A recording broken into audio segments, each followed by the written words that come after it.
പച്ചടിയും കിച്ചടിയും തമ്മിലുള്ള വ്യത്യാസം. എനിക്ക് തോന്നുന്നു സദ്യാവിഭവങ്ങളിൽ ഏറ്റവും കൂടുതൽ അടി നടക്കുന്ന രണ്ട് വിഭവങ്ങളാണ് ഈ പച്ചടിയും കിച്ചടിയും അല്ലേ.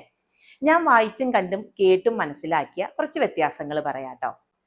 കിച്ചടി എന്ന് പറഞ്ഞാൽ മധുര രസമുള്ള ഐറ്റംസ് വെച്ച് തയ്യാറാക്കുന്നതാണ് കിച്ചടി. പഴം, പൈനാപ്പിള്, മത്തങ്ങ ഇതൊക്കെ വെച്ചിട്ടാണ് നമ്മൾ കിച്ചടി തയ്യാറാക്കുന്നത്.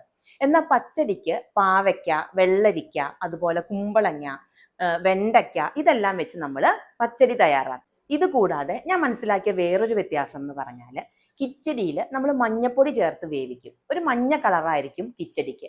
എന്നാൽ പച്ചടിക്ക് നമ്മൾ തൈരും അതുപോലെ തേങ്ങയെല്ലാം മഞ്ഞപ്പൊടി ചേർക്കാതെ അരച്ചെടുക്കുകയാണ്. അപ്പോൾ ഒരു വെളുത്ത കളറായിരിക്കും പച്ചടിക്ക്.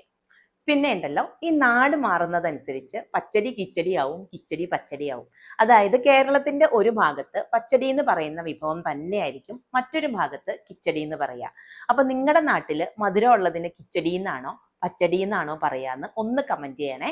നിങ്ങൾ എവിടെ നിന്നാണ് ഈ വീഡിയോ കാണുന്നതെന്നും കൂടെ ഒന്ന് കമന്റ് ചെയ്താൽ നമുക്കറിയാലോ.